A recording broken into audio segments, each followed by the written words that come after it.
वज्रसेन, तुम बार बार हमें गुरुदेव कहकर पुकार रहे हो। अब तो हमें तुम्हें अपना शिष्य बनाना ही होगा। मैं धन्य हुआ गुरुदेव, मेरा जीवन धन्य हो गया। भाग्य का खेल देखें कि मैं उचित समय पर आपकी सेवा में उपस्थित हुआ। यह सत्य है वज्रसेन कि तुम उचित समय पर आए हो, परंतु हमारा शिष्यत्व ग्रहण करने से पूर्व तुम्हें हमारी एक मांग पूरी करनी होगी। आपकी हर इच्छा का सम्मान करना मैं अपना सौभाग्य समझूंगा। आज्ञा करें गुरुदेव, क्या मांग है आपकी? वत्स देश की उद्दंड राजकुमारी सुमति को तुम्हें अपने बाहुबल से पराजित करके उसे हमारे चरणों में झुकाना होगा। आपके चरणों में झुकाना होगा? अर्थात वो आपकी अपराधिनी है। तुम बहुत बुद्धिमान हो वज्रसेन, तुम हमारे शिष्य बनने के सर्वथा योग्य हो।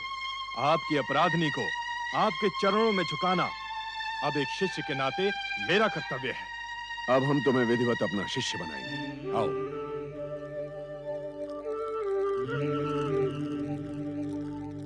भगवान शिव के समक्ष हाथ जोड़कर बैठ जाओ और हमारे शब्दों को दोहराकर प्रतिज्ञा करो। मैं दशार्ण देश का युवराज वज्रसेन। मैं दशार्ण देश का युवराज वज्रसेन। मैं भगवान शिव की शपथ लेकर प्रतिज्ञा करता हूं कि निष्कपट होकर विनम्र और सरल भाव से गुरुधूर जटि का शिष्यत्व स्वीकार करता हूं। मैं भगवान शिव की शपथ लेकर प्रतिज्ञा करता हूं कि मैं निष्कपट होकर सरल और विनम्र भाव से गुरुधूर जटि का शिष्यत्व स्वीकार करता हूं। मैं उनके प्रति सदा प्रामाणिक रहूंगा और उनके आदेश को अपना धर्म समझकर स्वीकार करूंगा। मैं अपने गुरु के प्रति सदा प्रामाणिक रहूंगा तथा उनके हर आदेश को अपना धर्म समझकर स्वीकार करूंगा। विजयी भव। भगवान शिव तुम्हारी मनोकामना पूर्ण करे और तुम हमारे योग्य शिष्य बनो। मैं हृदय से आपका कृतज्ञ हूं गुरुदेव। मैंने स्वप्न में भी नहीं सोचा था कि मेरी वर्षों की कामना आज यूं अचानक पूर्ण हो जाएगी। मैं धन्य हुआ। यहां से उत्तर दिशा में 10 योजन की दूरी पर सुमति का युद्ध शिविर है, जहां वो अहंकारिणी युद्ध कौशल का अभ्यास करती है। तुम ये तो जानते ही हो कि महाराज भद्रसेन ने उसे युवराज की उपाधि दे रखी है। वो स्त्री होकर भी स्वयं को सब पुरुषों से श्रेष्ठ समझती है। इस विषय में मैंने सुन रखा है गुरुदेव, और उससे दो हाथ करने की इच्छा भी थी। मैं जिस अवसर की प्रतीक्षा में था वो आज अनायास ही मुझे मिल गया है। वज्रसेन आपको विश्वास दिलाता है कि आपकी इच्छा वो शीघ्र पूर्ण करेगा। चलो वरुण। जो आज्ञा युवराज। प्रणाम गुरुदेव। स्वस्ति।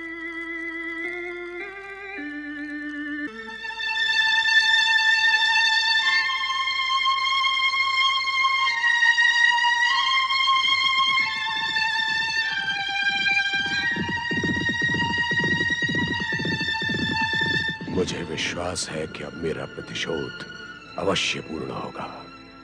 ओम नमः शिवाय। ओम नमः शिवाय। ओम नमः शिवाय।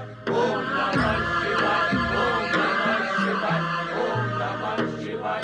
ओम नमः शिवाय। ओम नमः शिवाय। ओम नमः शिवाय। ओम नमः शिवाय। पति परमेश्वराय नमो नमः।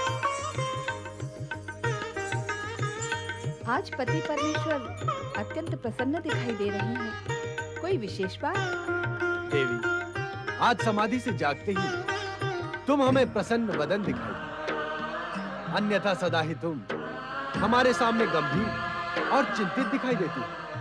मेरा सौभाग्य है कि आज आपकी कृपा दृष्टि मुझ पर पड़ी। प्रसन्नता के इस अवसर पर क्या मेरी इच्छा पूर्ण करेंगे स्वामी? अवश्य पूर्ण करें। यदि हमें तुम्हारी इच्छा में हमारी इच्छा का प्रतिबिंब दिखाई देगा। आपकी इच्छा भला मैं कैसे जान पाऊंगी स्वामी? तो फिर हमसे क्यों आशा करती हो कि हम तुम्हारी इच्छा समझ जाएं? आप अंतर्यामी हैं, कण कण का हाल जानते हैं। मेरी छोटी सी इच्छा को जान लेना भला आपके लिए कौन सी बड़ी बात है? हम तुम्हारी इच्छा जान चुके हैं देवी। अब हमसे पूछो, हमारी इच्छा क्या है? आप विनोद क्यों कर रहे हैं स्वामी? बताएं, मेरी इच्छा पूर्ण करेंगे या नहीं? क्या तुम्हें हम पर विश्वास ही नहीं है? संसार में जो आप पर विश्वास नहीं करता, वो अपने पर से भी विश्वास खो बैठता है स्वामी। फिर मैं तो आपके चरणों की दासी हूँ। तुम्हारी इच्छा ने हमारी इच्छा को भी नवजीवन दे दिया। अब हम दोनों की इच्छा एक हो चुकी है। अर्थात अब आप मेरे साथ गगन विहार करने के लिए स्वीकृति देते हैं? क्यों नहीं? माता, आप मुझसे कुछ कहना चाहती हैं? नहीं नहीं नंदी, मैं स्वामी से कुछ निवेदन करना चाहती हूँ। अब और क्या निवेदन करना शेष रह गया है देवी? स्वामी, जब जब हम कैलाश से प्रस्थान करते हैं, नंदी और शिवगण हमारे लौटने की चिंता में दुखी हो जाते हैं। हमें इन्हें बताकर जाना होगा कि हम कब तक लौट कर आएंगे। इनकी चिंता न करो देवी, ये हमारी चिंता करें, इससे पहले ही हम लौट आएंगे। प्रस्थान करते हैं। सेनापति वरुचि, सैनिक के मस्तक पर स्थित कद्दू को अपना लक्ष्य बनाकर बाण चलाओ। जो आज्ञा युवराज। वेद दो कद्दू को।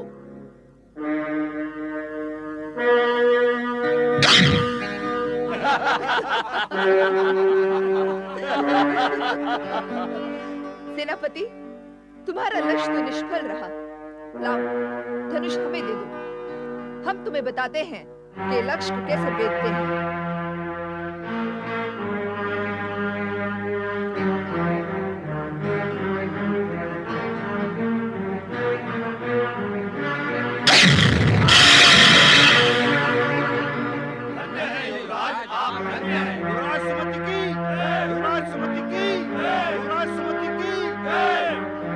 सैनिक, दो तलवारें प्रस्तुत करो। जो आज्ञा।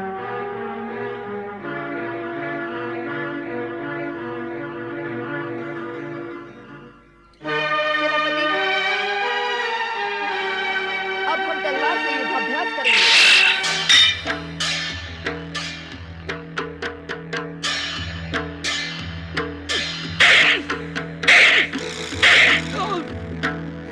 तुम हम पर डर डर कर प्रहार क्यों कर रहे हो? क्या युद्ध भूमि में अपने शत्रु पर डर डर कर प्रहार करोगे? या तुम्हारी वीरता हमारे भय के कारण भाग खड़ी हुई है? नहीं युवराज, हम आपसे भयभीत नहीं हैं। भयभीत होना और क्या होता है?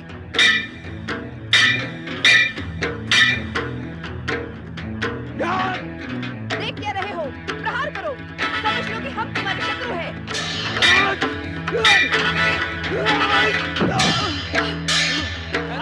युवराज, आपकी वीरता धन्य है। युवराज सुमति की, युवराज सुमति की।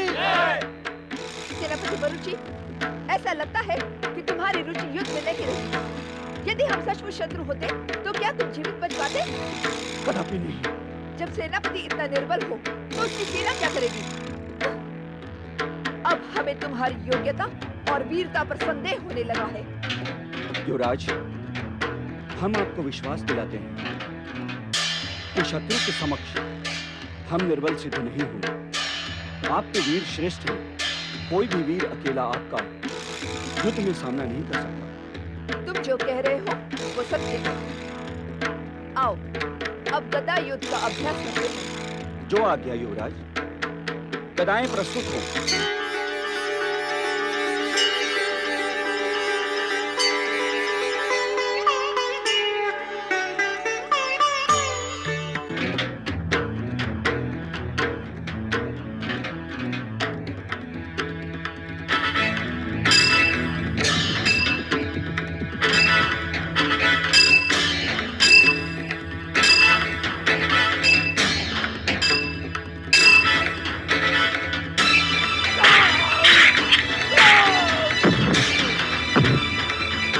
सेनापति, तुम दूसरी बार हमारे सामने शस्त्र विहीन हुए हो। ऐसे ही शत्रु से लड़ोगे तो क्या अपने प्राण बचा पाओगे? युवराज, आप सचमुच वीर श्रेष्ठ हैं। हम सब आपकी वीरता के सामने नतमस्तक हैं। अब हम समझ गए सेनापति वरुचि, हमारी वीरता से पुरुष जाति भय खाने लगी है। अब हम ऐसे पुरुष को देखने के लिए उत्सुक हैं जो हमसे दो दो हाथ कर सके। वत्स देश की युवराज सुमति, मुझे भी आपसे दो दो हाथ करने का अवसर दिया जाए। युवराज सुमति, कौन हो तुम? और तुमने हमारी अनुमति के बिना हमारे युद्ध शिविर में आने की धृष्टता कैसे की? एक वीर को एक वीरांगना के पास पहुंचने से कोई नहीं रोक सकता। तुम अपने आप को वीर समझते हो?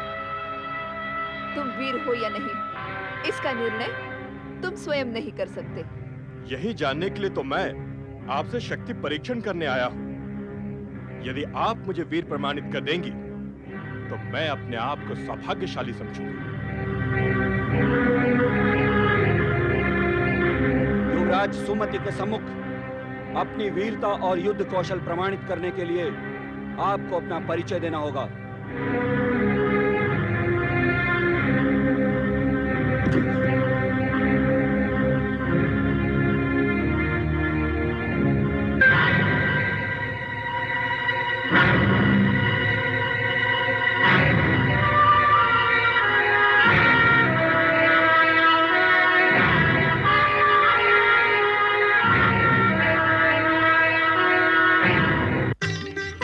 आप उधर क्या देख रहे हैं स्वामी? हम उसी व्यक्ति को देख रहे हैं देवी, जिसे हम अपनी दिव्य दृष्टि से देखकर मुस्कुराए थे। कौन है वो व्यक्ति? मैं भी एक प्रतिष्ठित राज्य का युवराज हूं। इस समय मैं केवल इतना ही बताऊंगा। प्रतिष्ठित राज्य की युवराज हो तो तुम्हारा कोई नाम भी अवश्य होगा। नाम भी बताऊंगा, परंतु शक्ति परीक्षण के पश्चात। हमें तुम्हारा शक्ति परीक्षण का प्रस्ताव स्वीकार है। मेरा एक और निश्चय भी सुन ले युवराज सुमति। ये हमारा राज्य है, हमारा युद्ध शिविर है। तुम्हें हमारा निश्चय स्वीकार करना होगा। मुझे आपका हर निश्चय स्वीकार है। मैंने देख लिया है कि आपको अपनी वीरता एवं युद्ध कौशल पर आवश्यकता से अधिक अहंकार है। इसलिए मेरा निश्चय हम दोनों के बीच होने वाले शक्ति परीक्षण के परिणाम पर निर्भर होगा। कैसा परिणाम? पहले आप अपना निश्चय बताएं। परिणाम की बात कहकर तुमने हमारी वीरता को ललकारा है। पहले तुम अपना निश्चय बताओ, फिर हम अपना निश्चय व्यक्त करेंगे। मेरा निश्चय ये है कि यदि आप खड़ग युद्ध में मुझसे हार गई तो आपको मेरी धर्म पत्नी बनकर रहना होगा।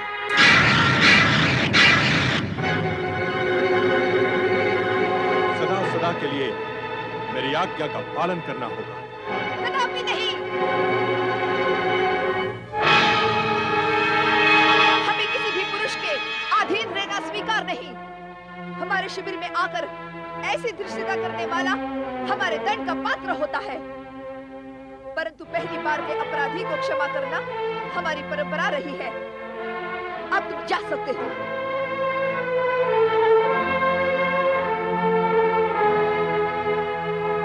युवराज सुमति,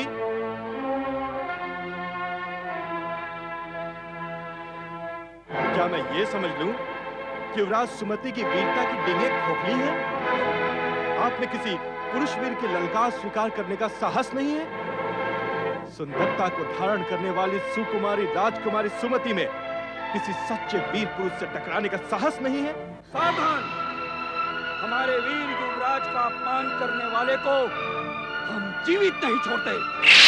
जो हम पर वार करता है उसे हम भी जीवित नहीं छोड़ते। यदि साहस है तो वार करो और परिणाम देखो।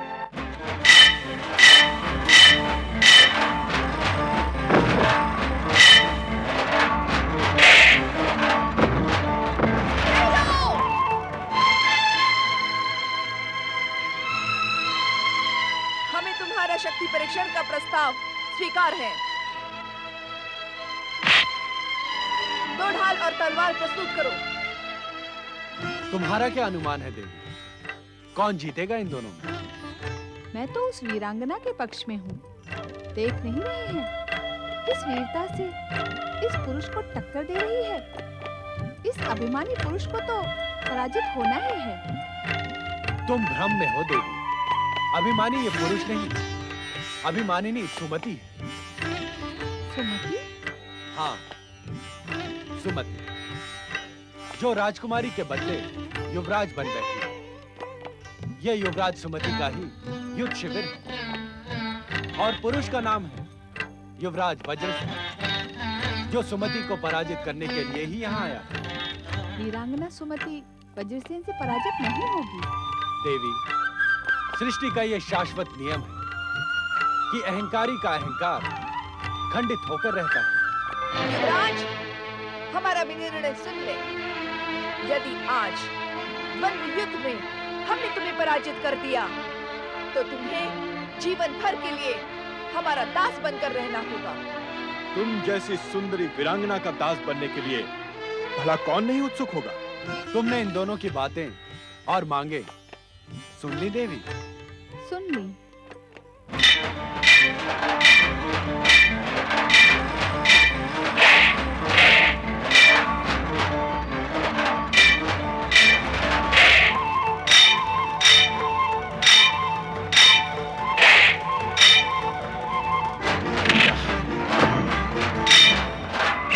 नहीं वरुण दत्त, नहीं, इसकी आवश्यकता नहीं है। देखिए, वीरांगना सुमति वज्रसेन पर भारी पड़ रही है। वज्रसेन को जीवन भर के लिए सुमति का दास बनकर रहना होगा। अभी उन दोनों का द्वंद्व युद्ध समाप्त कहाँ हुआ है? देखती जाओ आगे क्या होता है।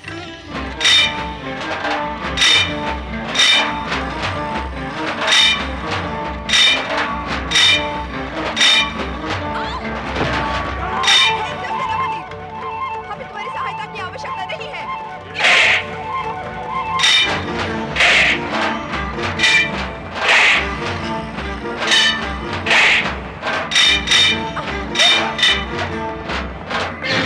युवराज सुमति पराजित हो गई। बहुत अच्छे, मान गया कि तुम वीरांगना हो, परंतु मेरे निश्चय के अनुसार तुम मेरी धर्मपत्नी बनने के लिए विवश हो। यदि प्राणों की रक्षा के इच्छुक हो तो चलो मेरे साथ। नहीं, मार दो मुझे। किसी पुरुष से अपमानित और पराजित होकर मैं जीवित नहीं रहूंगी। एक निहत्थी अबला नारी को मारकर मैं अपनी वीरता को कलंकित नहीं करूंगा।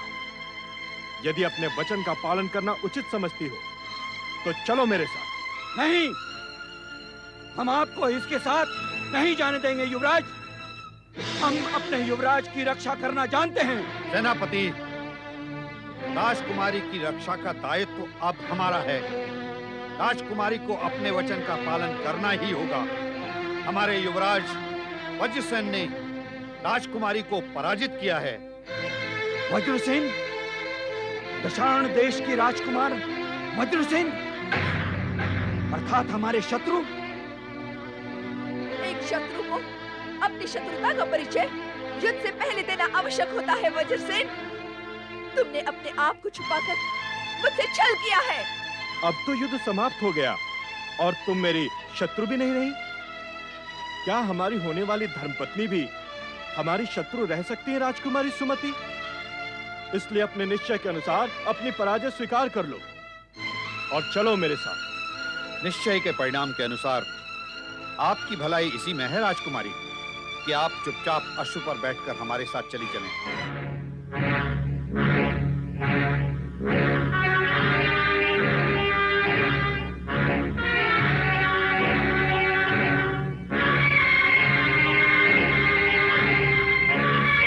मेरा निश्चय ये है कि यदि आप खड़ग युद्ध में मुझसे हार गई तो आपको मेरी धर्मपत्नी बनकर रहना होगा।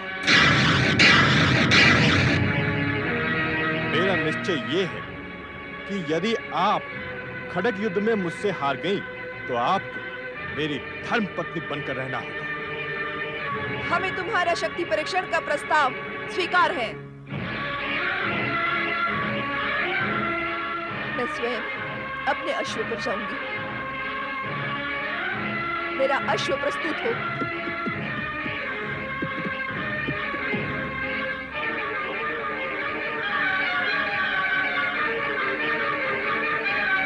सेनापति,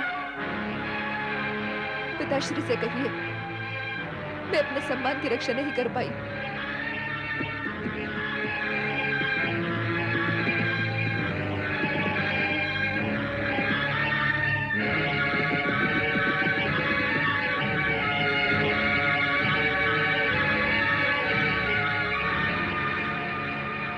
मैं महाराज को क्या मुंह दिखाऊंगा? यह एक वीरांगना नारी का अपमान है स्वामी। आपने वज्रसेन का पक्ष लिया और वह जीत गया। यह अन्याय है। यदि तुम इसे अन्याय समझती हो तो तुम इस अन्याय का परिमार्जन करने के लिए स्वतंत्र हो। जाओ, सुमति की सहायता करो। मुझे आज्ञा दीजिए स्वामी।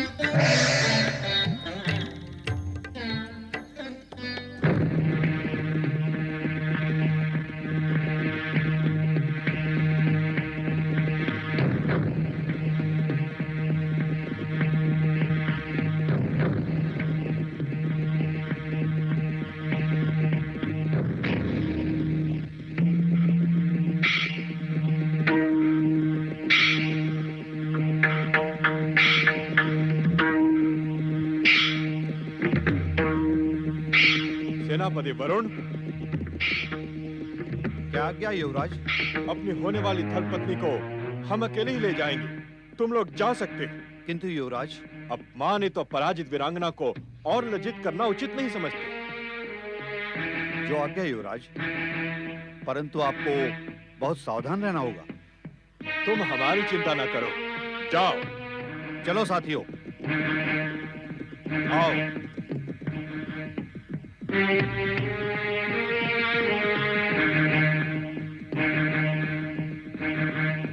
जिसने तुम्हें पराजित किया, अपमानित किया, उसके साथ क्या तुम धर्मपत्नी बनकर रह पाओगी? तुम्हारा सारा जीवन नर्क की यातना में बीतेगा सुमति। तुम उसे आंख मिलाकर कभी बात नहीं कर पाओगी। तुम्हारा सारा जीवन व्यर्थ हो जाएगा, व्यर्थ हो जाएगा, व्यर्थ हो जाएगा। क्या सोच रही हो मेरी होने वाली धर्मपत्नी? तुम्हारा जीवन अमूल्य है सुमति। तुम्हारी बाहुओं में अभी इतना बल है कि तुम इस स्थिति को बदल सकती हो। वचन के बंधन से निकलकर इस समय चतुराई और राजनीति से काम लो। निकल भागो यहाँ से, निकल भागो, निकल भागो। सुमति, ये तो वचन भंग है। ठहर जाओ सुमति, ठहर जाओ।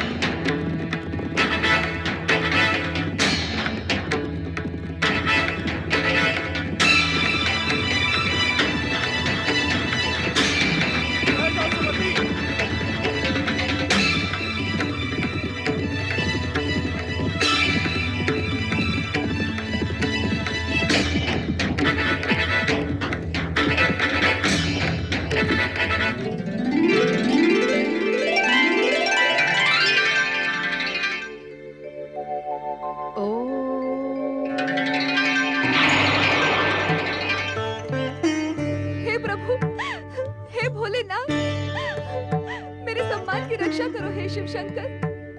आप हमारे राजकुल के आराध्य हैं। मैं वज्रसेन से शक्ति परीक्षण में हारने के कारण संकट में पड़ गई हूँ। मेरी रक्षा करो, आप सर्वशक्तिशाली हैं। मेरी रक्षा करो भोलेनाथ, मेरी रक्षा करो। ओम नमः शिवाय। मेरी रक्षा करो। पुत्री, क्या तुम किसी संकट में पड़ गई हो? हाँ, परंतु आप कौन हैं?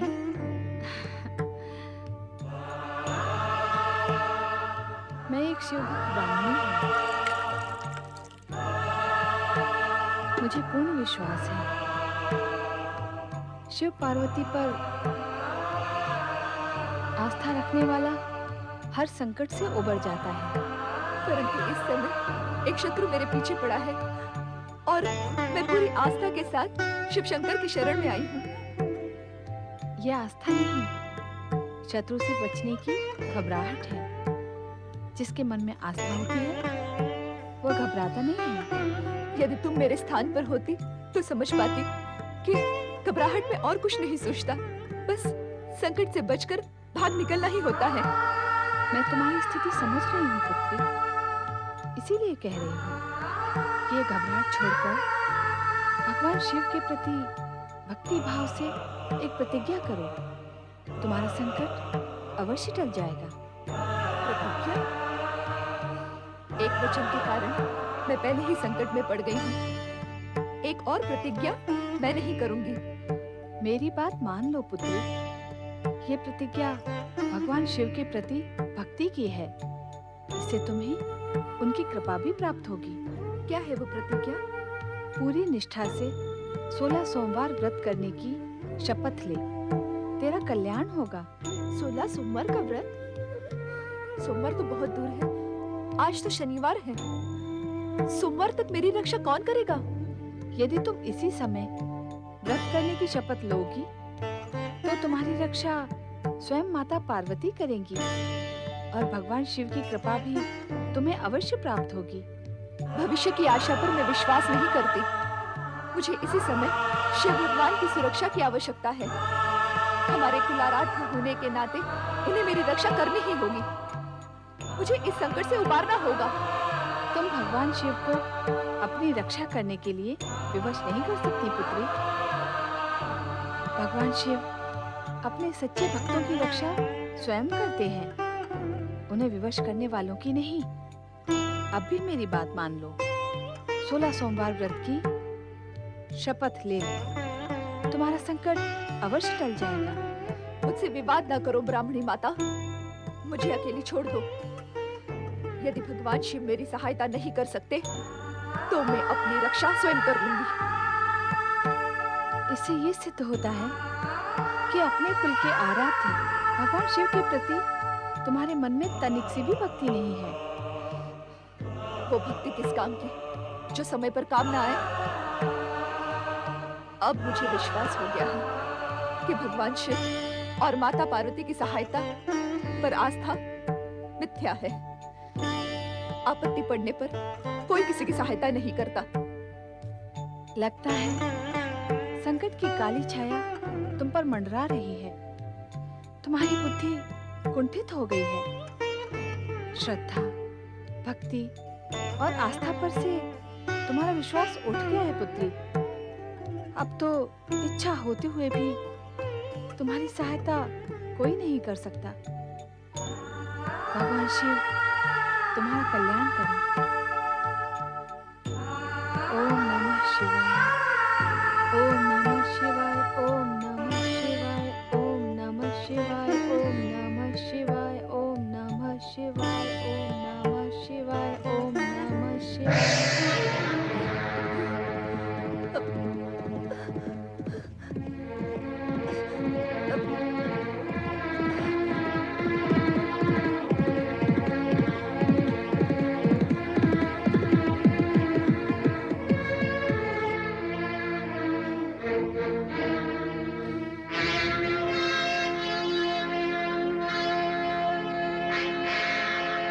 अश्वत्थ तो बाहर खड़ा है, ये कहां चली गई?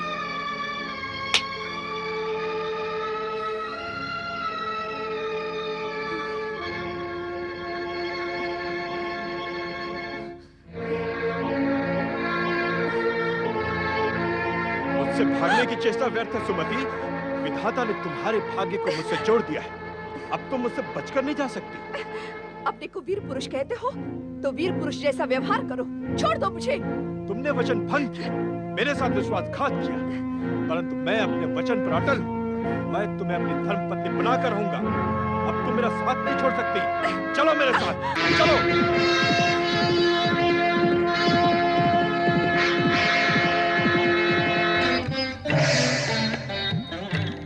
क्या हुआ देवी? अपनी प्रिय सुमति को संकट से मुक्त किया या नहीं?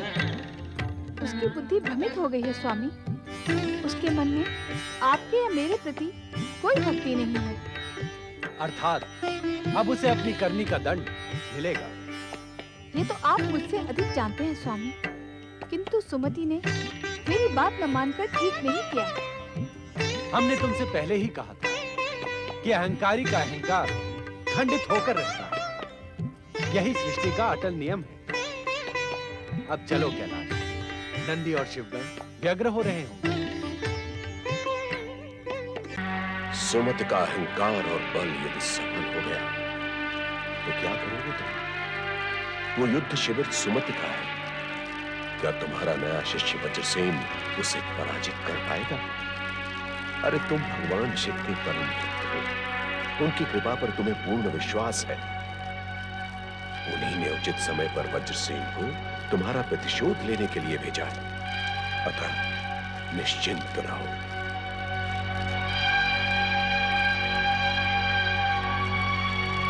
देवादिदेव महादेव, हे शिव शंकर, मुझे पूर्ण विश्वास है कि आप अपने भक्त के स्वाभिमान की रक्षा करेंगे और मेरे शिष्य वज्रसेन को सफल करेंगे।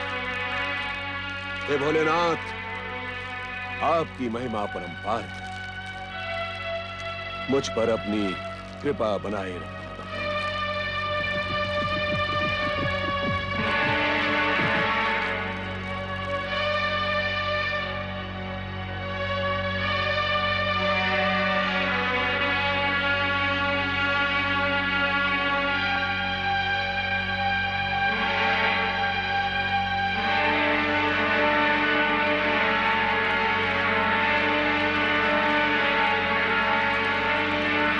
राजगुरु धुर्जटी। अब हम तुम्हारे राजगुरु नहीं रहे राजन, और अब यदि तुम हमसे क्षमा भी मांगोगे तब भी हम त्यागा हुआ राजगुरु पद स्वीकार नहीं करेंगे। उस दिन की घटना से मैं लज्जित हूं गुरुवर। आप ही के कोप का परिणाम है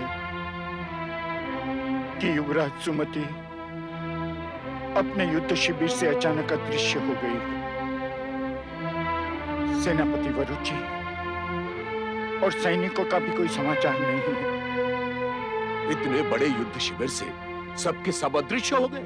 हमारे गुप्तचरों ने समाचार दिया है कि किसी अत्याचारी ने सैनिकों को समाप्त कर युवराज सुमति का अपहरण कर लिया है। अवश्य ही मेरी पुत्री किसी घोर संकट में पड़ गई है। मैं बहुत चिंतित हूं गुरुवर। कुछ उपाय करें जिससे। लगता है आपकी अहंकारिणी पुत्री का अहंकार किसी वीर पुरुष ने ध्वस्त कर दिया है, परंतु फिर भी आप उसे युवराज पद से विभूषित किए चले जा रहे हैं। अब तो आपकी आंखों के सामने से मिथ्या अहंकार का आवरण हट गया होगा राजन। इस समय मैं बहुत दुखी हूं गुरुदेव। मुझ पर दया करें। शब्द वाणों से मुझे वेधे नहीं। राजन, यह हमारे प्रति किए गए उस घोर अपमान का परिणाम है जो तुम्हारी अहंकारी पुत्री सुमति ने किया था, और आपने उसे प्रताड़ित करना तो दूर, उसे रोकने के लिए एक शब्द तक नहीं कहा था। आपने तो उसके उसको कृत्य को बढ़ावा दिया था। यदि आप में तनिक भी आत्मसम्मान शेष होता राजन, तो आप दौड़े दौड़े यहां नहीं आते। मैं अपने उस अपराध के लिए क्षमा प्रार्थी हूं गुरुवर। इस समय मुझे आप पर क्रोध नहीं, दया आ रही है राजन।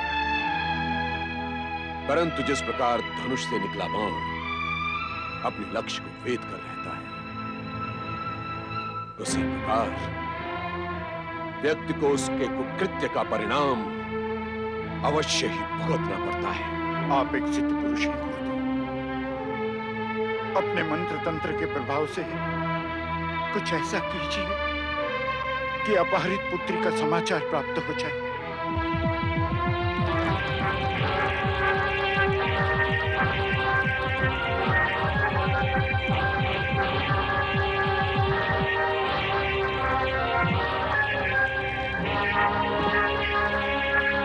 पुत्री, पुत्री तुम कुशल से तो हो? कहां थी तुम? तुम्हारा उद्धार करने वाला ये वीर पुरुष कौन है? युवराज सुमति, क्या अब भी आप पर विश्वास किया जा सकता है? कहीं एक बार फिर आप भागने की चेष्टा तो नहीं करेंगी? वीर शिष्य वज्रसेन, हमें तुम्हारी वीरता पर गर्व है। सुमति का हाथ तुम्हारे हाथ में देखकर ही हम समझ गए थे कि तुमने किस प्रकार इस अहंकारिणी को वश में किया। राजकुमारी, यह हमारे राजगुरु धुर्जटी हैं, जिनके बुद्धि बल का लोहा सारा देश मानता है। प्रणाम करो इन्हें। वज्रसेन, अब तुम उस कथा को विस्तार से सुनाओ कि तुमने किस प्रकार युवराज सुमति का अहंकार ध्वस्त किया। इनके पिता महाराज भद्रसेन उस कथा को सुनने के लिए अत्यधिक उत्सुक हैं। सुमति पहले ही बहुत अपमानित और लज्जित हो गई है गुरुदेव। उस घटना का वर्णन करके इसके हृदय को ठेस पहुंचाना उचित नहीं है। वज्रसेन, क्या तुम्हें उस आघात का ध्यान नहीं जो इस अहंकारिणी ने हमारे हृदय को पहुंचाया था? क्या तुम इस सत्य से अनभिज्ञ हो? हमें सुनना है कि वीरता का दम भरने वाली इस अहंकारिणी राजकुमारी की वीरता क्या मात्र शब्दों तक ही सीमित थी? हमें उस कथा को सुनकर शांति पहुंचेगी वज्रसेन। जब मैं इनके युद्ध शिविर पहुंचा, सुमति अपने चाटुकार सेनापति के साथ विद्याभ्यास कर रही थी। हर कोई इन्हें वीरांगना सिद्ध करने की होड़ कर रहा था। सुमति के प्रहारों से पीड़ित होकर सेनापति धूल चाट रहा था। मैंने वहां पहुंचकर द्वंद्व युद्ध करने की चुनौती दी तो शिविर में बिना आज्ञा प्रवेश करने के दंड स्वरूप इन्होंने मुझे शिविर से निकल जाने का आदेश दिया। अब तुम जा सकते हो। आगे कहो, इस सुमति ने तुम्हारा प्रस्ताव स्वीकार कैसे किया? बार बार प्रताड़ित करने पर इनका अहंकार जागा और इन्होंने एक निश्चय पर मेरे साथ द्वंद्व युद्ध करना स्वीकार किया। उससे पहले तुम्हें अपना निश्चय रखना आवश्यक था। उसी निश्चय का परिणाम है कि इस समय सुमति मेरे अधीन हो गई है। अपने ही वचनों के अनुसार ये मेरी धर्मपत्नी बनने के लिए विवश है। धर्मपत्नी? अर्थात द्वंद्व युद्ध से पूर्व तुमने इससे यह वचन लिया था कि यदि ये हार गई तो तुम्हारी धर्मपत्नी बनेगी और आजीवन तुम्हारे चरणों की दासी बनकर रहेगी। हाँ गुरुदेव, आपका अनुमान सत्य की सीमा तक सही है। मेरी धर्मपत्नी बनने का निश्चय सुमति ने स्वीकार किया है, परंतु मैं इसका निर्णय आप पर छोड़ता हूं। पुत्री, क्या तुमने वज्रसेन का ये निश्चय स्वीकार किया था, ये जानते हुए भी कि इसके पिता हमारे घोर शत्रु हैं? मैं कुछ नहीं कहूंगी। पिताश्री, कृपा करके आप मुझसे कुछ न पूछे। तुमसे पूछे बिना हम किसी निर्णय पर नहीं पहुंच सकते।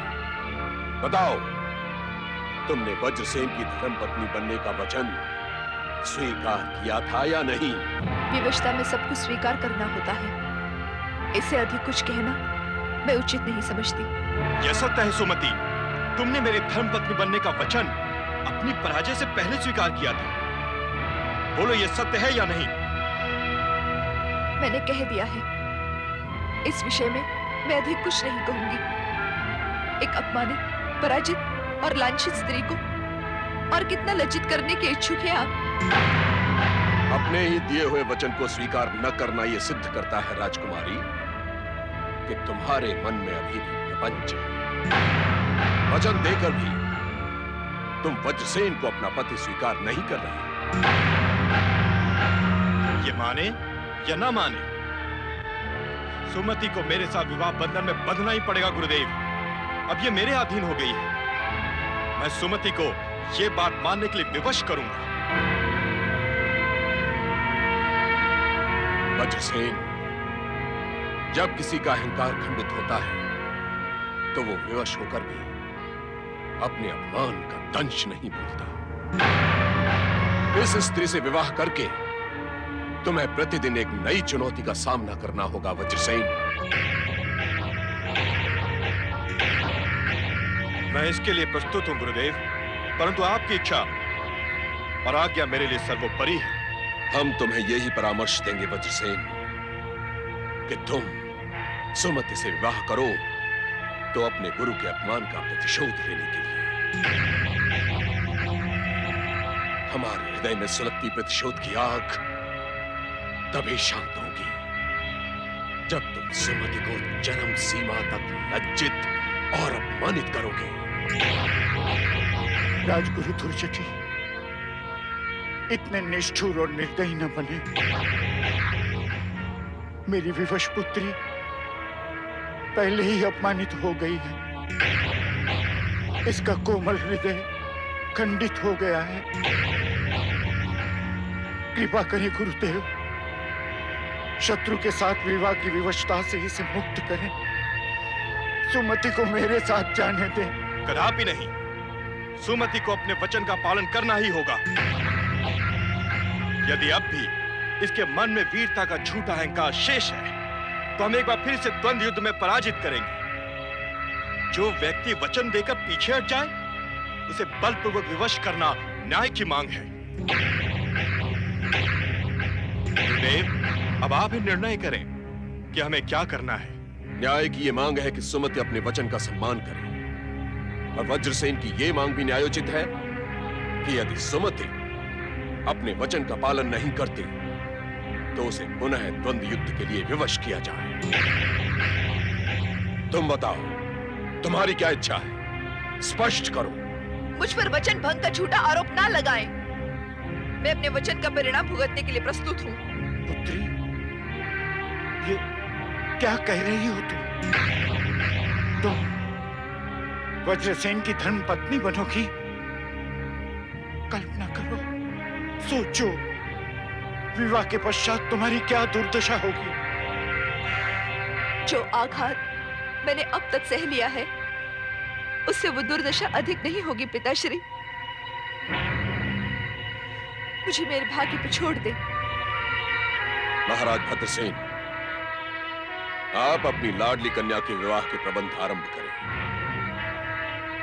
सुमति और वज्रसेन का विवाह इसी आश्रम में होगा, और हम स्वयं इनकी विवाह विधि संपन्न कराएंगे। परंतु गुरुदेव। पिताश्री, आप विवाह में जितना विलंब करेंगे, आपकी पुत्री को उतनी ही मानसिक यातना सहन करनी होगी। कृपा करके आप शीघ्र ही कन्यादान करके मुझे और अपने आप को इस दुविधा से मुक्त करें। मैं आपके चरण छूती हूँ। रो नहीं पुत्री, विधाता का कठोर हृदय तेरी ये दुर्दशा को देखकर अवश्य द्रवित हो जाए।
आशीर्वाद दें कि मैं आपके आदेश का पालन कर सकूं।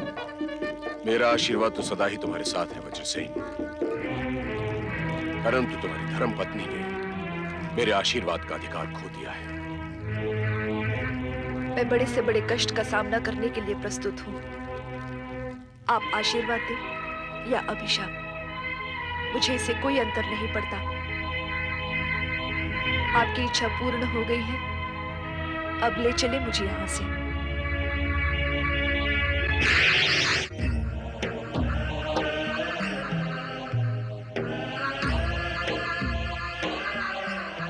क्या सोच रही हो देवी? कुछ नहीं स्वामी। तुम जानती हो तुम जो सोचती हो उसका ज्ञान हमें हो जाता है। तो फिर पूछना व्यर्थ है। आप कृपा करके मुझसे कुछ न पूछिए। हम जानते हैं कि इस समय तुम्हारे मन में कैसा द्वंद चल रहा है। सुमति ने तुम्हारी बात नहीं मानी, फिर भी तुम्हारे मन में उसके प्रति सहानुभूति है। उसकी दुर्दशा देखकर तुम्हें दुख हो रहा है।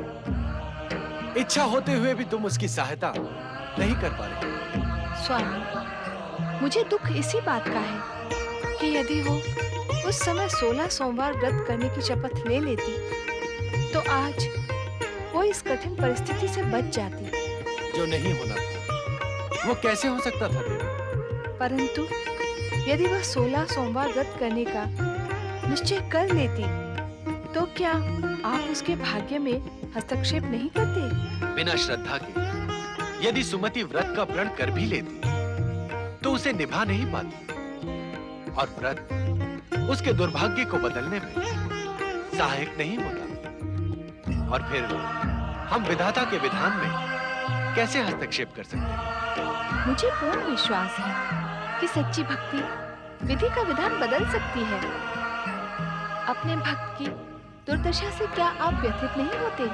अवश्य होते हैं, जैसे इस समय तुम हो रही हो। परंतु ये बात क्यों भूल जाती हो कि सुमति की मति को अभिमान का ग्रहण लग गया था, और उसका कारण थे पूर्व जन्म के वो पाप जो उसे आज वज्रसेन की धर्मपत्नी बनाकर उसकी आत्म पीड़ा बढ़ा रहे हैं। इस आत्म पीड़ा से छूटने का उपाय बताएं स्वामी। इस समय मैं आपसे यही जानने के लिए इच्छुक हूँ। यदि अब भी सुमति अपने आहत अभिमान को भूलकर पैर की भावना त्याग दे और सच्चे मन से वज्रसेन को अपना पति स्वीकार कर ले, तो वो इस दुर्भाग्य की छाया से मुक्त हो सकती है। क्या सुमति के लिए ऐसा करना संभव होगा? धूर्जटी और वज्रसेन दोनों उस दुखियारी से प्रतिशोध लेने पर तुले हैं। तुम्हारी ये करुणा उसे सद्भाव के लिए प्रेरित करेगी, क्योंकि मन की सद्भावना ही दुर्भाग्य को बदल सकती है। धैर्य धारण करो देवी और समय की प्रतीक्षा करो।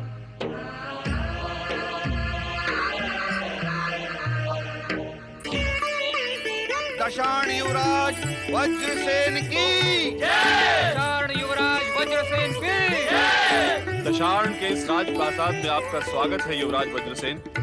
युवरागी सुमति। पिताश्री का स्वास्थ्य अब कैसा है महामंत्री जी? क्या बात है, आप चुप क्यों हो गए? राजवैद्य जी अभी अभी आकर गए। उन्होंने आप रुक क्यों गए? बताइए, क्या कहा राजवैद्य जी ने? राजवैद्य जी ने महाराज चित्रांगद के पुनः स्वास्थ्य लाभ की आशा छोड़ दी है युवराज। हम सब यही सुनकर बहुत दुखी हैं। वे सचेत तो हैं? हाँ युवराज, वे सचेत अवश्य हैं, किंतु क्षमा करें, आपके इस विवाह से महाराज प्रसन्न नहीं होंगे। परंतु मेरा विचार है इस विवाह से वे अवश्य प्रसन्न होंगे। हो सकता है उन्हें स्वास्थ्य लाभ भी हो जाए। जैसी आपकी इच्छा।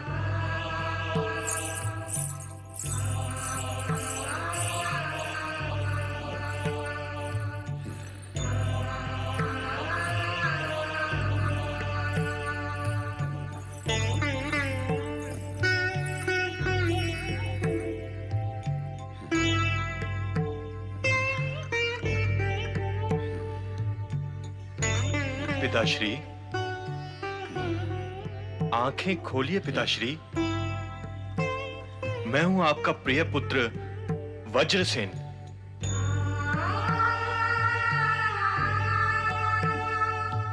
पिताश्री, आंखें खोलिए।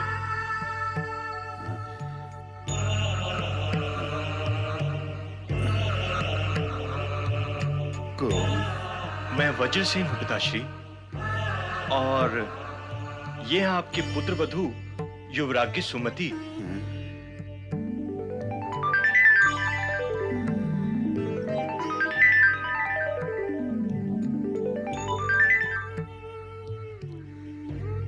हमें बिना बताए तुमने विवाह कर लिया वज्रसेन।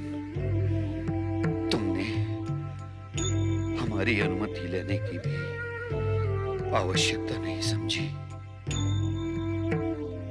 ये सब अचानक हुआ पिताश्री, परंतु जब आप ये जानेंगे कि मैंने युद्ध में विजय प्राप्त करके आपकी राजवधु को प्राप्त किया है, तो आपको प्रसन्नता होगी। युद्ध में विजय प्राप्त करने के बाद जिस राजवधु को तुमने प्राप्त किया है कौन है? हमारे कट्टर शत्रु वत्स देश के राजा भद्रसेन की पुत्री सुमति।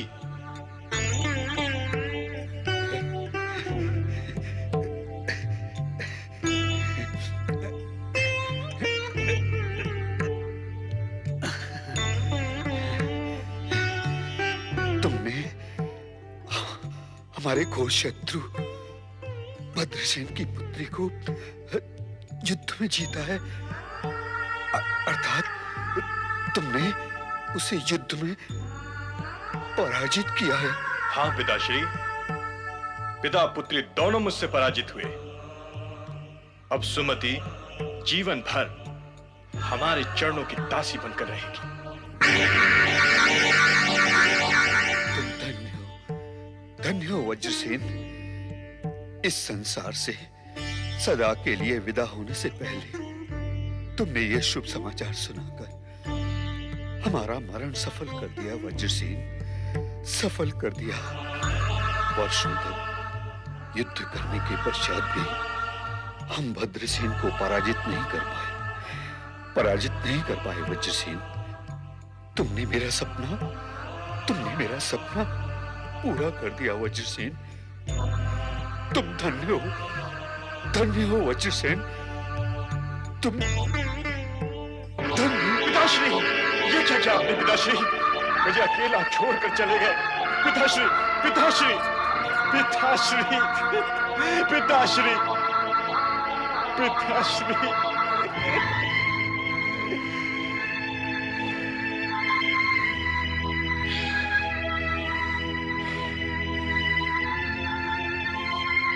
इस राजप्रसाद में पग रखते ही तुमने हमारे पिताश्री को हमसे छीन लिया सुमति। क्या? तुम्हारे अशुभ चरणों का प्रभाव आगे क्या करेगा ये तुम स्वयं सोच सकती हो। मैं सब कुछ स्पष्ट हो चुका है, अब कहने को कुछ शेष नहीं रहा। युवराज, मुझे भी कुछ कहने का अधिकार है। अपने अधिकार को तुम पीछे छोड़ आई हो सुमति। हमारे राजप्रसाद में तुम केवल हमारे चरणों की दासी बनकर रहोगी। तुम तभी बोलोगे जब हम तुमसे बोलने के लिए कहेंगे। युवराज, से विडंबना है, पति के राजप्रासाद में प्रवेश करते ही मेरी निंदा, मेरा तिरस्कार और पिता के यहाँ वत्स देश का गौरव, विजयश्री से सुशोभित अद्वितीय वीरांगना युवराज सुमति की जय, जय, जय। और मेरे गौरव का गुणगान। पधारो युवराज सुमति। वत्स देश की राजसभा में आपका स्वागत है। हमें पूर्ण विश्वास है कि विदर्भ के कायर राजकुमार मरकतसेन को पराजित करके विदर्भ की राजधानी में आपने वत्स देश का ध्वज अवश्य फहरा दिया होगा। कितनी सुखद स्मृतियां हैं ये। मैं वो दिन नहीं भूल सकती जब युद्धाभ्यास के अवसर पर सेनापति वरुची जैसे वीर को मेरे सम्मुख घुटने टेकने पड़े थे। और मैं वो क्षण भी नहीं भूल सकती जब युद्ध शिविर में वज्रसेन के साथ मेरी मुठभेड़ हुई थी तथा वज्रसेन को भी एक बार तो मेरी शक्ति के समक्ष झुकना पड़ा था। अब उसी वज्रसेन ने अपने पिता की मृत्यु शैया पर मेरा तिरस्कार किया, अपमान किया, मेरी निंदा की। इस राजप्रसाद में पग रखते ही तुमने हमारे पिताश्री को हमसे छीन लिया सुमति। तुम्हारे अशुभ चरणों का प्रभाव आगे क्या करेगा ये तुम स्वयं सोच सकते हो। हमारे राजप्रसाद में केवल हमारे चरणों की दासी बनकर रहोगी।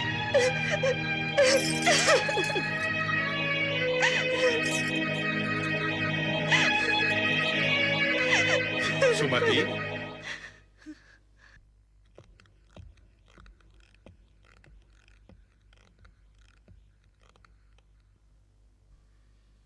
सुमति,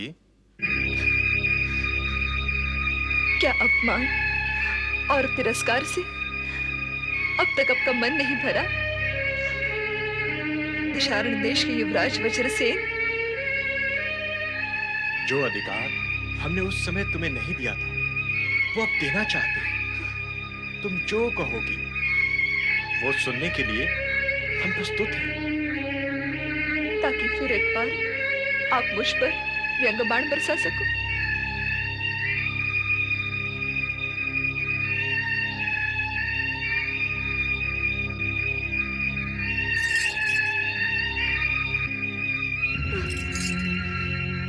एक शत्रु के साथ आपको प्रेम प्रदर्शन शोभा नहीं देता युवराज।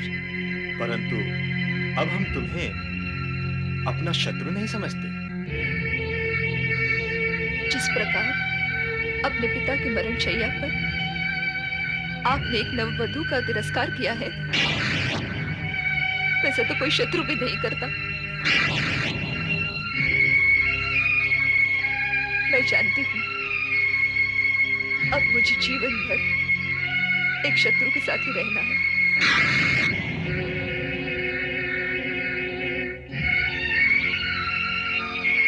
हम फिर कहते हैं, हमें तुम्हारे प्रति दुर्व्यवहार का बहुत पछतावा है। उस समय हमें अनुभव हुआ कि दासियों के सम्मुख अपनी धर्म पत्नी का तिरस्कार करके हमने बहुत बड़ी भूल की है। हमारे सिवा कोई अन्य तुम्हें तिरस्कार की दृष्टि से देखे, यह हम कदापि सहन नहीं करेंगे। तभी तो कह रही हूं, आपके मन से मेरे लिए शत्रुता अभी समाप्त नहीं हुई है और वो जीवन भर रहने वाली है। क्या पश्चाताप के पश्चात भी तुम हमें क्षमा नहीं करोगी? हम जानते हैं तुम इतनी कठोर हृदय नहीं हो कि क्षमा मांगने वाले को क्षमा न कर सको। क्यों आप एक अपमानित कुंठित स्त्री से क्षमा की आशा करते हैं? ये नाटक छोड़िए, मुझे इस यातना के बीच अकेले जीने का प्रयास करने दीजिए। कदापि नहीं। अब तुम यातना नहीं, हमारे साथ सुख भोगोगी।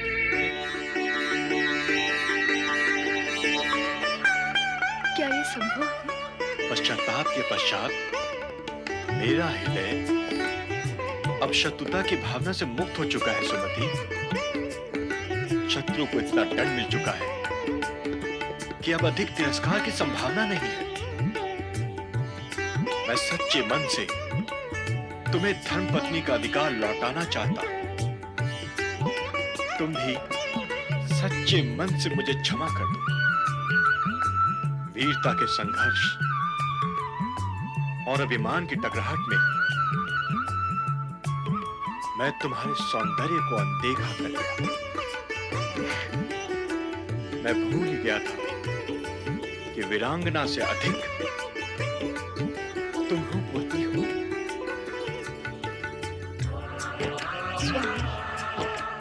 स्वामी, स्वामी, मैं तो इस जीवन से निराश हो चुकी थी।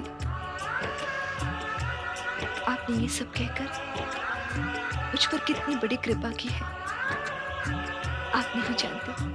तुम जैसी रूपवती वीरांगना धर्म पत्नी को पाकर इस समय हम गर्व का अनुभव कर रहे हैं सुमति।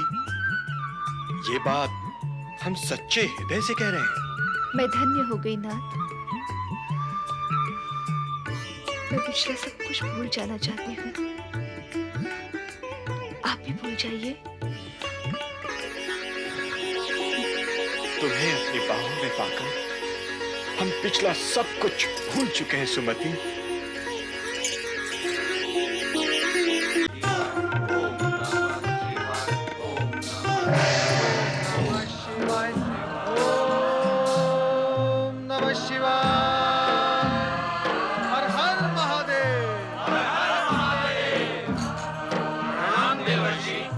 कल्याण भव।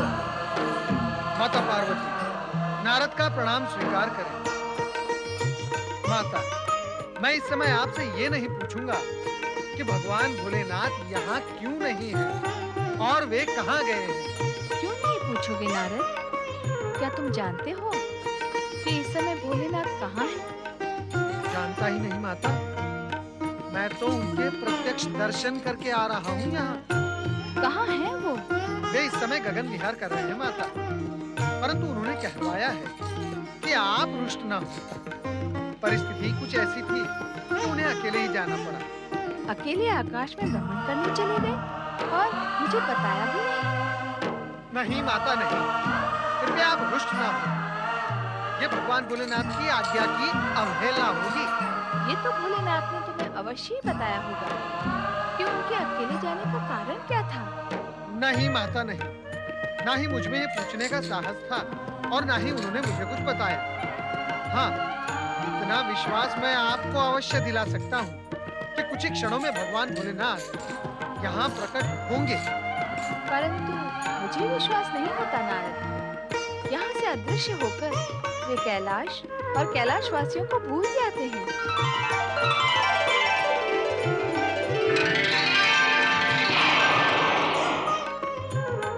हम किसी को नहीं भूलते देवी, और फिर तुम्हें भूलने का तो प्रश्न ही नहीं उठता। ये बात सारा जगत जानता है कि शक्ति स्वरूपनी पार्वती सदा हमारे पास है। बातें ना बनाएं स्वामी, ये बताएं आप अकेले कहाँ गए थे? आज हमें अकेले ही सृष्टि का अवलोकन करने की इच्छा हुई। हम ये प्रत्यक्ष देखना चाहते थे कि हमारी भक्ति का दिखावा करने वाले भक्तों की भक्ति कितनी सच्ची है। मैं आपके साथ होती तो क्या आप ये कार्य नहीं कर सकते थे? नहीं, क्योंकि हमारा ध्यान तुम्हारी भावनाओं के उतार चढ़ाव पर होता। यदि मेरी भावनाओं के उतार चढ़ाव पर आपका ध्यान होता तो आप मुझे अकेले छोड़कर जाते ही नहीं। नारायण नारायण। भोलेनाथ, जब आप यहाँ आ ही गए हैं तो कृपया इस वाद विवाद के उतार चढ़ाव का आप अंत करें। हमारी बात अभी पूरी नहीं हुई ना। और क्या बताना शेष रह गया है स्वामी? तुम हमारे और अपने भक्तों को देखकर बहुत भावुक हो जाती हो। इससे भक्तों की भक्ति के मूल्यांकन में बाधा आती। यही कारण है कि आज हम अकेले ही चले गए। हमें आशा है कि हमारे स्पष्टीकरण से तुम्हारा रोष अवश्य ही शांत हुआ होगा। ओम नमः शिवाय, ओम नमः शिवाय, ओम नमः शिवाय, ओम नमः शिवाय, ओम नमः शिवाय, ओम नमः शिवाय, ओम नमः शिवाय, ओम नमः शिवाय। पति परमेश्वराय नमो नमः।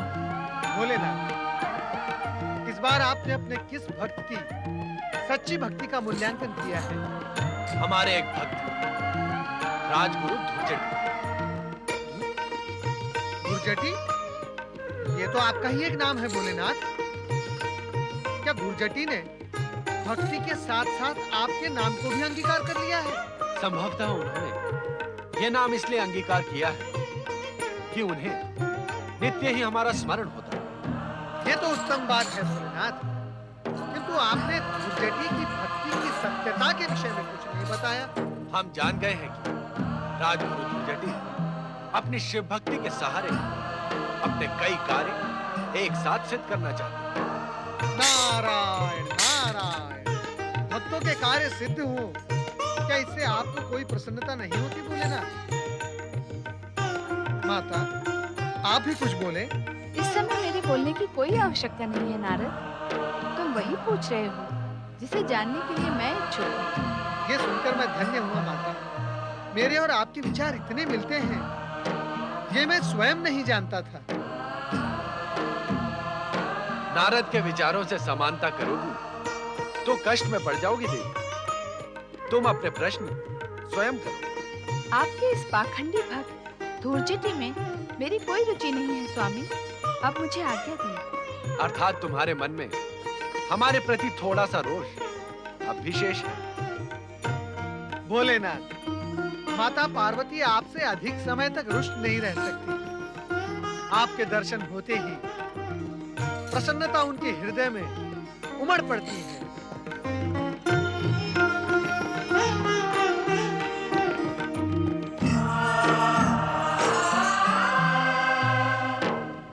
नारद, हम धुर्जटी को यह ज्ञात कराना आवश्यक समझते हैं कि न्याय, नीति और सत्य पर चलने वाले शिव भक्तों की ही हम सहायता करते हैं, क्रोध और अहंकार से भरे प्रपंची की नहीं।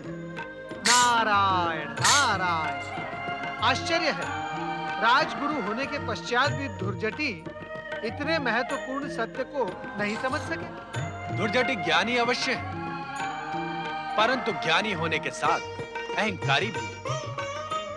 नारद, इस कार्य में तुम हमारी सहायता कर सकते। मैं भोलेनाथ, मैं तो आपका एक तुच्छ भक्त हूँ, भला मैं क्या आपकी सहायता कर सकता हूँ? इसे अपनी चतुराई और योग्यता की परीक्षा समझो। तुम एक ब्रह्मचारी का रूप धारण कर धुर्जटी के आश्रम जाओ और उसकी भक्ति और नीति की हाल हो। जो आज्ञा भोलेनाथ। आपने मुझे इतना महत्वपूर्ण कार्य सौंपकर मुझ पर बहुत बड़ी कृपा की है। अब मुझे स्वयं अपनी योग्यता का पता चल ही जाएगा। ओम नमः शिवाय। विश्वासघात। इसका अर्थ ये हो कि महाराज वज्रसेन को हमारे आदेश का पालन करना स्वीकार नहीं। राजगुरु, उन्होंने निवेदन किया है कि अब इस शत्रुता का समाप्त हो जाना आवश्यक है। पति पत्नी के बीच शत्रुता बनाए रखने का कोई अर्थ नहीं। महामंत्री सुदंत, आपको यह भली भांति ज्ञात है कि हमने वज्रसेन और सुमति का विवाह प्रतिशोध लेने के लिए स्वीकृत किया था, पति पत्नी के प्रेम में डूब जाने के लिए नहीं। गुरुदेव, ये सत्य है कि उन दोनों के बीच अब कोई मनमुटाव नहीं है। महारानी सुमति अब तो गर्भवती भी हो गई। क्या तुम सत्य कह रहे हो महामंत्री सुदंत? स्वयं राजवैद्य जी ने इस बात की पुष्टि की है गुरुदेव। मैं भी यही निवेदन करूंगा कि शत्रुता के इस अध्याय को यहीं समाप्त कर दीजिए। महामंत्री सुदंत, ऐसा प्रतीत होता है कि शत्रुता समाप्त कराने के षड्यंत्र में आप सब हमारे विरुद्ध हो गए हैं। यदि आपको अपमानित नहीं होना है तो तुरंत यहां से चले जाओ। अब हम इस विषय में एक शब्द भी नहीं सुनेंगे।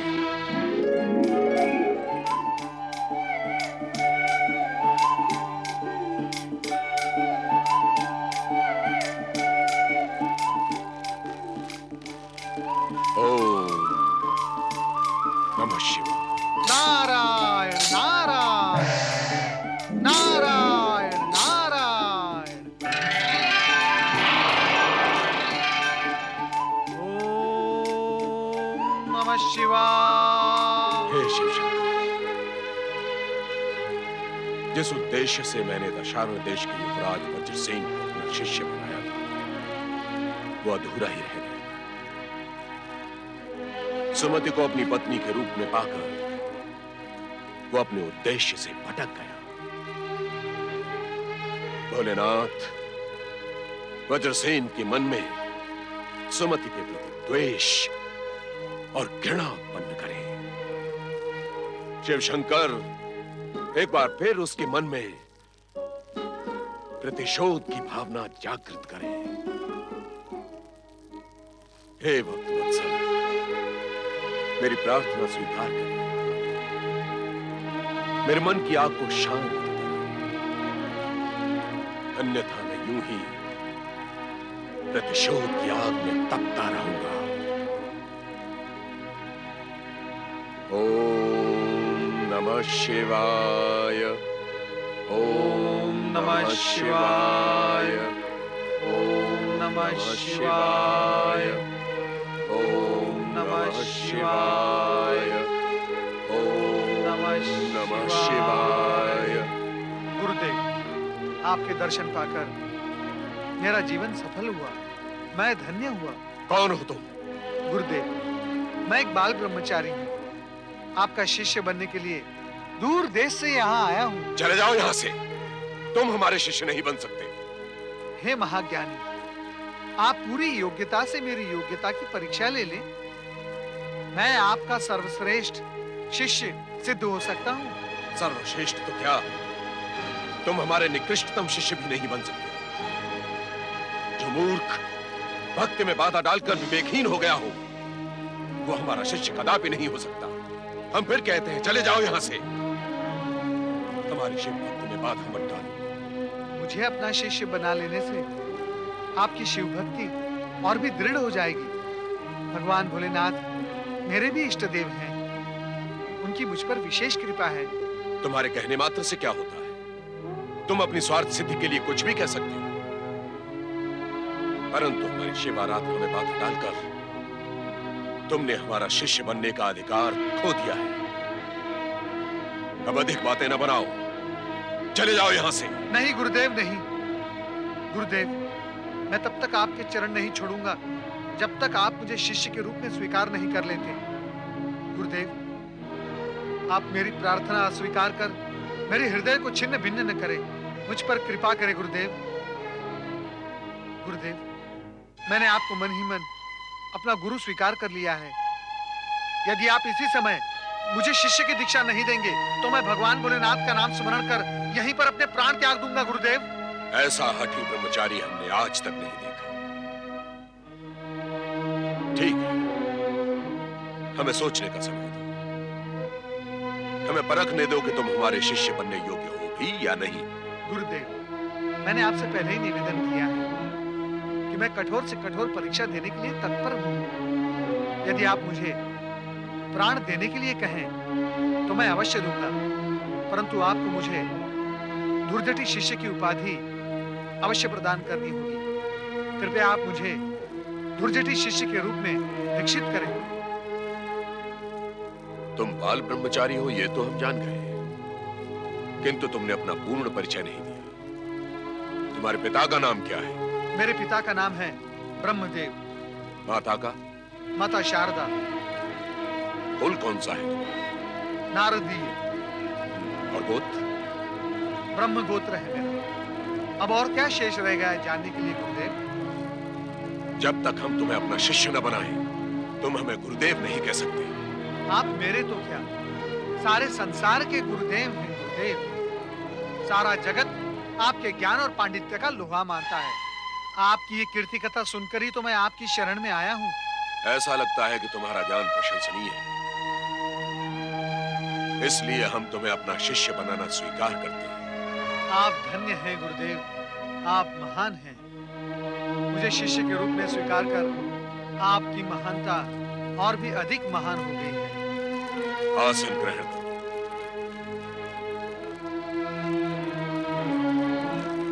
अब शिवलिंग के समक्ष ध्यान कर प्रतिज्ञा कर, हम इसी समय तुम्हें अपना शिष्य बनाएंगे।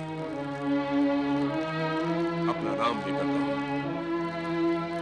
मैं गुरु धूर्जटि को अपने गुरु के रूप में सम्मान पूर्वक स्वीकार करता हूँ। मैं बाल ब्रह्मचारी शिवशरण गुरु धूर्जटि को अपने महान गुरु के रूप में स्वीकार करता हूँ, और इसके लिए मैं इनका अति कृतज्ञ हूँ।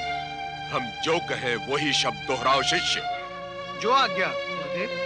मैं गुरु धूर्जटि के शिष्य के रूप में उनकी हर आज्ञा का पालन करूंगा, और उनकी सेवा ही मेरे जीवन का व्रत है। मैं गुरु धूर्जटि के शिष्य के रूप में उनकी प्रत्येक आज्ञा का पालन करूंगा, और उनकी सेवा ही मेरे जीवन का व्रत है। गुरु के रोष को मैं उनका प्रसाद समझूंगा, और उनके प्रति प्रामाणिक रहकर किसी अन्य व्यक्ति को मैं अपना गुरु नहीं बनाऊंगा। मैं गुरु के रोष को उनका प्रसाद समझूंगा, और उनके प्रति प्रामाणिक रहकर किसी भी अन्य व्यक्ति को अपना गुरु नहीं बनाऊंगा। जय गुरुदेव। गुरुदेव, कृपया कर आप मुझे आशीर्वाद दें कि मैं योग्य धूर्जटि शिष्य बन सकूं। हम तुम्हें आशीर्वाद देते हैं प्रिय शिष्य कि तुम असाधारण रिद्धि सिद्धि को प्राप्त करो, और गुणगान से संपन्न होकर अपने गुरुदेव का यश दिग दिगंत तक फैलाओ। धन्य है गुरुदेव, आप धन्य हैं। गुरुदेव, अब तो मैं आपका प्रिय शिष्य हो गया। कृपया आप मेरे प्रश्न का उत्तर दें। पूछो, क्या पूछना है? गुरुदेव, जब मैंने आपके इस पवित्र आश्रम में चरण रखे, तब आप शिवाराधना में लीन थे। और तभी तुम बाधा पहुंचाने आ गए। गुरुदेव, कृपया आप बाधा की बात विचारें और आराधना की बात करें। आप मुझे ये बताएं कि आप भगवान भोलेनाथ से क्या मांग रहे थे? हमें एक अहंकारणी नारी से उसके अपराध का प्रतिशोध लेना है, उसे हर सुख से वंचित करके दुर्दशा की खाइयों में धकेलना है। परंतु दुख की बात तो यह है कि हमारा शिष्य ही हमसे विश्वासघात कर रहा है। इसलिए हम भगवान शिव से प्रार्थना कर रहे थे कि हमारे शिष्य के मन में उसकी पत्नी के प्रति प्रेम नहीं, घृणा उत्पन्न करे। क्या भगवान भोलेनाथ आपकी ये विचित्र प्रार्थना स्वीकार करेंगे गुरुदेव? हमने वर्षों भगवान शिव की भक्ति की है, उन्हें हमारी ये प्रार्थना माननी ही होगी। यदि वो नहीं मानेंगे तो हम स्वयं अपने शिष्य के हृदय में घृणा के बीज बोएंगे। गुरुदेव, आपका ये रूप बहुत भयानक है। हमारे शिष्य वज्रसेन को हमारा आदेश मानकर सुमति को अधिक से अधिक पीड़ा पहुंचानी ही होगी। ये हमारा प्रण है।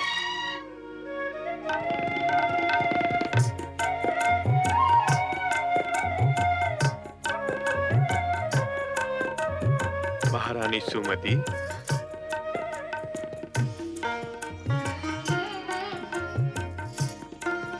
राजवैद्य जी ने कहा है कि अब तुम्हारा गर्भकाल पूर्ण हो चुका है।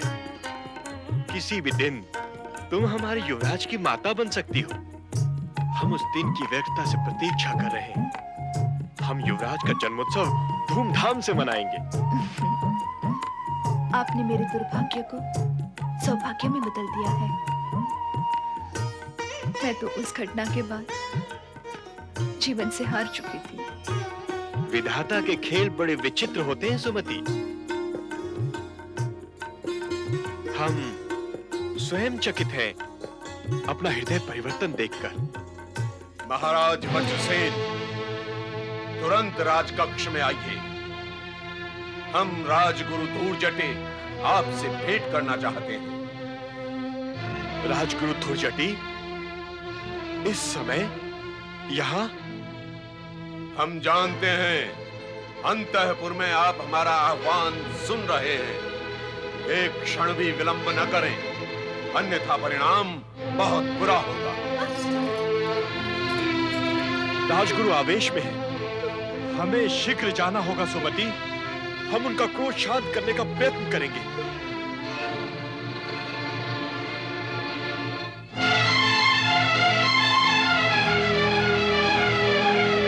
गुरुदेव धूर्जटी को मेरा प्रणाम। कृतज्ञ वज्रसेन, तू नाक रगड़ कर हमारा शिष्य बना। हमने तुझे वो सब दिलाया जो तूने चाहा, और तूने हमारे आदेश की अवहेलना की। परिस्थितियां अचानक बदल गई गुरुदेव। पूज्य पिताश्री महाराज चित्रांगद का अचानक स्वर्गवास हो गया, और हम सब समझते हैं। क्या तू ये कहना चाहता है कि दशानन देश का राजा बनते ही हमारा महत्व कम हो गया और तुम्हारे लिए हमारे आदेश का पालन करना आवश्यक नहीं रहा? हर आदेश की एक सीमा होती है गुरुदेव। राजकुमारी सुमति से हमारा विवाह होने के पश्चात आपके आदेश की सीमा समाप्त हो गई, और उसके पश्चात हमने जो उचित समझा वही किया।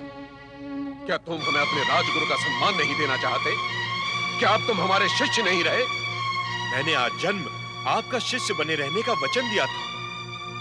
आपने जो प्रतिज्ञा मुझे दिलवाई थी उसका मैं पूर्ण रूप से पालन करूंगा। तुम अपनी प्रतिज्ञा भूल चुके हो वज्रसेन। दशानन देश का शासक बनते ही तुम्हारा मन बदल गया है। जिस अभिमानी स्त्री का अभिमान खंडित करके तुमने हमारे समक्ष प्रस्तुत किया था, उसी के मोह जाल में फंस चुके हो तुम।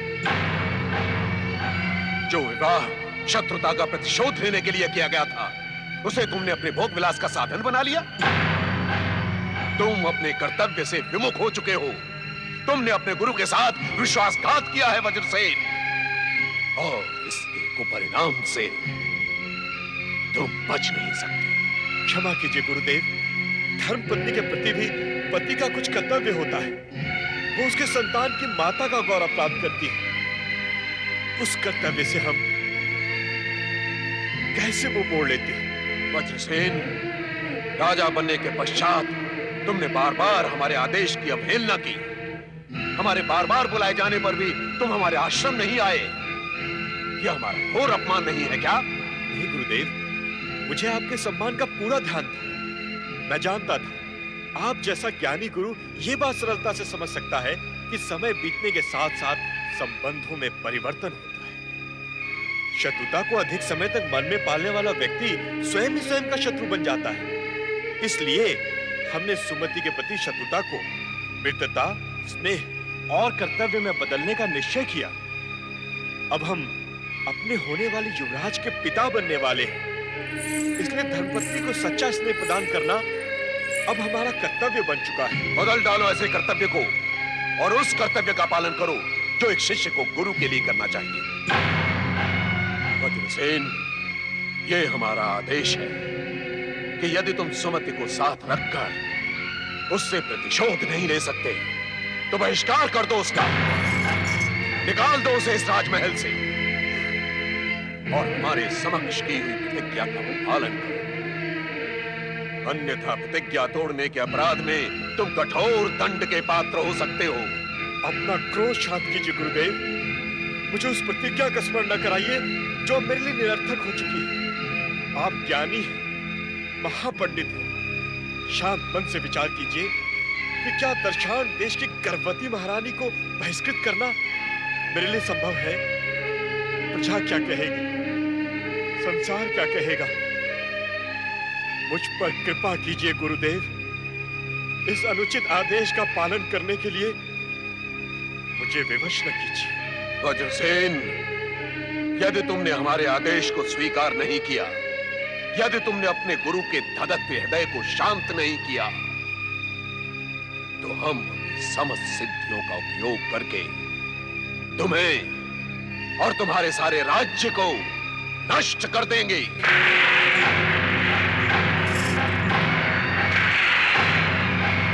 सुमति और भद्रसेन ने हमारा जो अपमान किया था उसका परिणाम तुम देख चुके हो। हमारी इच्छाओं के विरुद्ध कार्य करके तुमने उस अपमान को भी पीछे छोड़ दिया है। हमारा हृदय अपमान और क्षोभ से दिल मिला रहा है। इस समय जो शाप हमारे हृदय से निकलेगा वज्रसेन, वो तुम्हारे साथ साथ तुम्हारे राज्य को भी नष्ट कर देगा।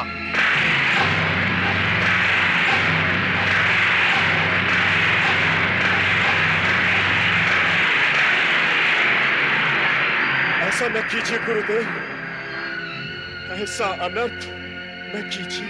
हम तुम्हें एक क्षण का समय देते हैं। तुम हमारे आदेश का पालन करते हो या अपने सर्वनाश को निमंत्रण देना चाहते हो? तुरंत उत्तर दो, हम और प्रतीक्षा नहीं करेंगे।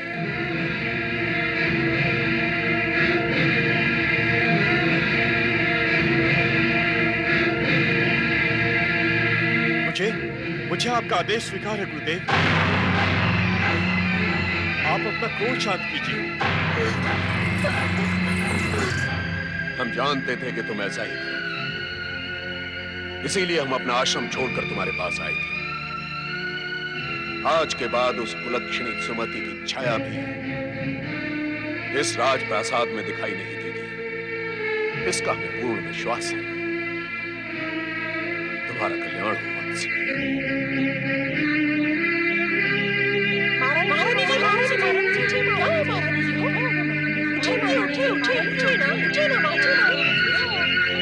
महाराज की जय हो। क्या समाचार है राजवैद्य जी? समाचार शुभ नहीं है महाराज। क्या महारानी सुमति ने युवराज को जन्म नहीं दिया? शिशु युवराज का तो आगमन हो चुका है महाराज, परंतु क्या? परंतु महारानी सुमति ने क्षय रोग से ग्रस्त पुत्र को जन्म दिया है, जिसका उपचार करना अत्यंत ही कठिन है। देखा महामंत्री जी, गुरुदेव के प्रकोप ने अपना प्रभाव दिखाना प्रारंभ कर दिया है। राजवैद्य जी, क्या क्षय रोग से ग्रस्त युवराज का कोई उपचार नहीं हो सकता? उपचार तो मैं अवश्य करूंगा महाराज, परंतु आशा बहुत ही क्षीण है। अब आप जा सकते हैं। जो आज्ञा महाराज।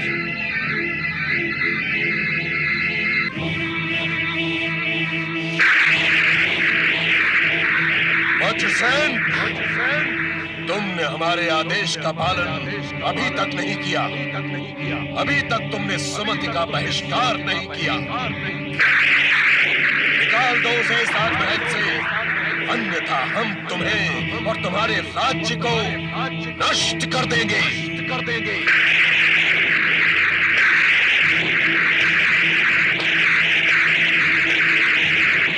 महामंत्री, अब हमें गुरुदेव के आदेश का पालन करना ही होगा, अन्यथा हम और भी विकट आपदाओं से घिर सकते हैं। अब महारानी सुमति और उसके 6 गज पुत्र को उपचार के बहाने यहाँ से ले जाइए और दूर वन में किसी एकांत स्थान पर छोड़ दीजिए।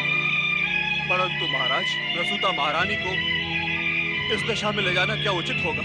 हम गुरुदेव के आदेश से बच चुके हैं महामंत्री। अब आपको हमारे आदेश का पालन करना ही होगा। यह अत्यंत कठिन कार्य है महाराज, मुझे इस धर्म संकट में मत डालिए। अब आपको हमारे आदेश का पालन करना ही होगा महामंत्री। इसे कैसे करें, यह आपका उत्तरदायित्व है।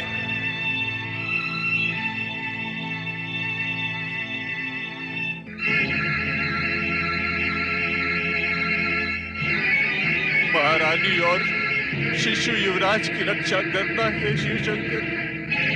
हर हर महादेव, जय शिव शंकर। ओम नमः शिवाय। भोलेनाथ, मैं ब्रह्मचारी का रूप धारण कर राजगुरु धुर्जटी का शिष्य बना और उनकी भक्ति की था पाने का प्रयत्न किया। कितनी आस्था और निष्ठा है धुर्जटी की भक्ति में। भोलेनाथ, धुर्जटी की शिव भक्ति में अभिमान और दूसरों के प्रति पीड़ा के अतिरिक्त और कुछ भी नहीं है। ऐसा भक्त आपकी कृपा का अधिकारी कैसे हो सकता है भोलेनाथ? अब महारानी सुमति और उनका क्षयग्रस्त शिशु हमारी कृपा का पात्र बन चुके हैं। नारद, अब उन्हें हर कष्ट से उबारना तुम्हारा कार्य है। मेरा कार्य? प्रभु, आप अपना कार्य मुझ पर क्यों थोपना चाहते हैं? क्योंकि तुम हमारे श्रेष्ठतम भक्त हो और भक्त को कभी-कभी भगवान का कर्तव्य भी निभाना पड़ता है। नारायण नारायण, जो आज्ञा भोलेनाथ, मैं आपकी प्रत्येक आज्ञा का पालन करूंगा। आप मुझे केवल ये बताएं कि मुझे धुर्जटी के ब्रह्मचारी शिष्य की भूमिका अब भी निभानी है अथवा नहीं? कदापि नहीं। अब धुर्जटी को तुम्हारी सहायता प्राप्त नहीं होगी। उसे अपने द्वेष और दुर्भावना का परिणाम अवश्य ही भुगतना होगा। हाँ, तुम उसके ब्रह्मचारी शिष्य होने का वेश धारण करके दुखियों की सहायता करने के लिए स्वतंत्र हो। तुम्हारा कल्याण